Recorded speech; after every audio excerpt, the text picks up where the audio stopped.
"Behold, your Lord said to the angels, I am going to place a vicegerent on earth." The Arabic word is khalifa. It means a representative or an emissary of mine. "And they said," the angels said, "Will you place therein one who will spread corruption and shed blood, while we celebrate your praises and glorify your holiness?" And God said, He said, "Truly I know what you do not know." See, that's the verse that hooked me. That's the verse that caught my attention. That's the one that kept on making me read the story again and again and again. Because listen to the way it begins. "Behold, your Lord said to the angels, I am going to place a representative of mine on earth, a vicegerent of mine, an emissary, one who acts on my behalf." I thought, that's not the way it goes. You're not supposed to be placing man on the earth in some positive role. You place man on earth as a punishment for his sin. Clearly, I knew the author didn't quite get the point. But still, it was an amazing line. But then I come to the next line, and it says, "And the angels say, will you place therein one who will spread corruption and shed blood, while we celebrate your praises and glorify you?" I looked at it again. I couldn't believe the question. I looked at that and I said, exactly. That would be my question. Why would you create this being, supposedly for some positive role, when he's capable of doing tremendous wrongdoing? When he could spread corruption and shed much blood? Why would you create this violent and pernicious creature when you could create angels? As the angels clearly say, Well, we, the angels, celebrate your praises and glorify you. They were asking one of the most fundamental questions in the entire history of religion. Why create you, man, this utterly fallible creature, this creature who could rebel against God's will, who could do such tremendous wrongdoing, who could wreak havoc like no other creature on earth, when you can make them angels? That whole question, everything that I ever thought, everything that I ever experienced, everything that I ever knew was in that question. It was as if the author took my life and wanted to pick out exactly the right question to humiliate me, to provoke me, to anger me. Why create man, this most destructive and violent creature, when you could make them angels? And then look at the answer. And he said, God said, "Truly I know what you do not know." You know, in modern parlance, we would say, "I know exactly what I'm doing." I read that and said, what? You know what you do not know? You know exactly what you're doing? Well, please inform me. Tell me what you're doing. You can't just get off that easy. You can't just tell me you know exactly what you're doing. Not after what I've been through. Not after you made me this way. And then I realized, of course, I was arguing with a God I didn't even believe in. And that would happen several times as I read through the Quran. And sometimes I would just get into so agitated by what I read, I'd start arguing with this voice that I'm reading before me, that's calling to me. So we turn to the next verse. It turns out that the Quran just doesn't dismiss the question. It starts to answer it a little bit. And in the next verse it says, "And he taught Adam," God taught Adam, "the names of all things. And then he placed them before the angels and said, tell me their names if you are right."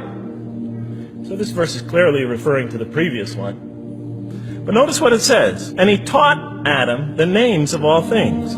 So here we see Adam is not only just a creature who knows how to name things, who's acquiring the gift of language, but he's also a learning creature. God is teaching him. Now right here, right in this verse, and it'll come even clearer in the subsequent verses, that the very first thing that the Quran is going to emphasize here is man's intellect. He is a learning creature.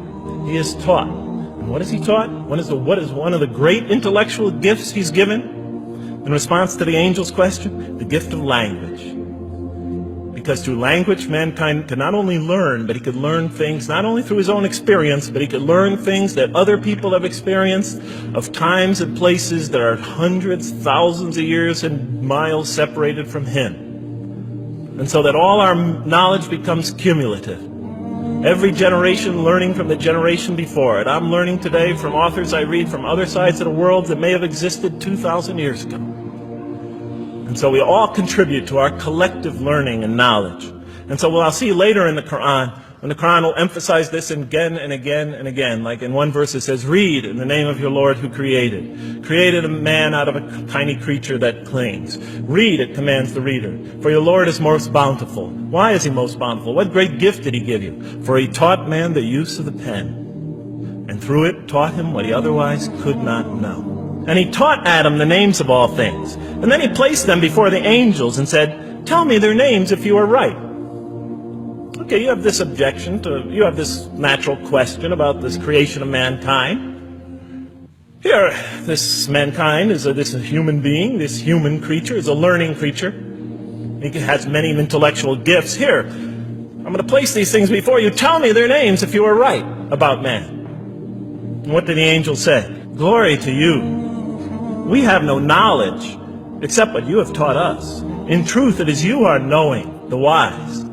They say this task, this intellectual test that's put before them is beyond their grasp. And so in the next verse we read, and he said, oh Adam, tell them their names. And when he had told them their names, notice how it's just like it's nothing for him. For mankind, he has this phenomenal ability. And that's clearly the point of these verses.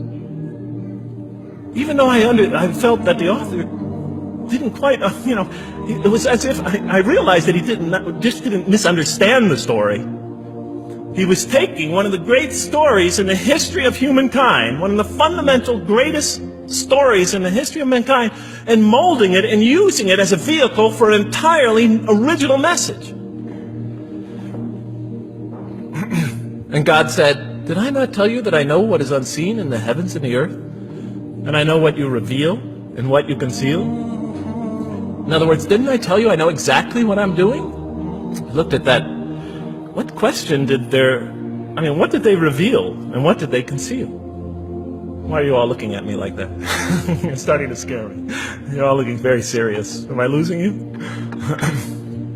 Wow. Okay. So, they revealed the sinister and evil propensities of man. But what did their question conceal? All you have to do is think about it for a minute. Human beings, yes, they could do evil. Yes, they could do wrong. Yes, they could create misery. But they could also do exactly the opposite. They could choose to do evil. They could choose to do tremendous good. They could choose to do tremendous violence. They could choose to show tremendous compassion. They could choose to live by falsehood. They could choose to live by the greatest truths. So we go on to the next verse. And behold, we said to the angels, bow down to Adam, and they bowed down. But not so Iblis. Iblis is like the father of Satan. He refused and was arrogant. He was of those who reject faith. An interesting statement. And notice why Iblis does not bow down. He refuses because he was arrogant. We often hear what's the root of all evil? In the West, it's always money, greed, etc. Here the Quran says that, seems to be saying that the root of all evil is not always material wants. It's not always money, it's not always greed. At the heart of evil is arrogance. Putting yourself above all others. Of assigning to yourself special priority and neglecting the rights of others. O Adam, dwell you and your spouse in the garden, and eat freely thereof what you wish. But come not near this tree, for you will be among the wrongdoers. Then they make the mistake. But Satan caused them to slip and expelled them from the state in which they were. And we said, go all you down, some of you being enemies of others, will be adversaries of others. Some of you will be adversaries of each other, and on earth will be your dwelling place and provision for a time. Let's go back from where we started. First, mankind is being taught. We see he's an intellectual being. Then we show he's a moral being. Moral being means he's a being that's going to have to make choices. And then God gives him this choice. It's not a huge deal. It's not the gravest sin in the history of humanity by any means. It's minor by any standards. They make it, though. We see that God originally intended to put man on earth as his vicegerent. When does God finally put him on earth? What signals that he's ready to begin? He makes his first independent choice. It's not the worst deed in the history of humanity. It's minor on anybody's scale. But it shows that mankind is ready to act on his own.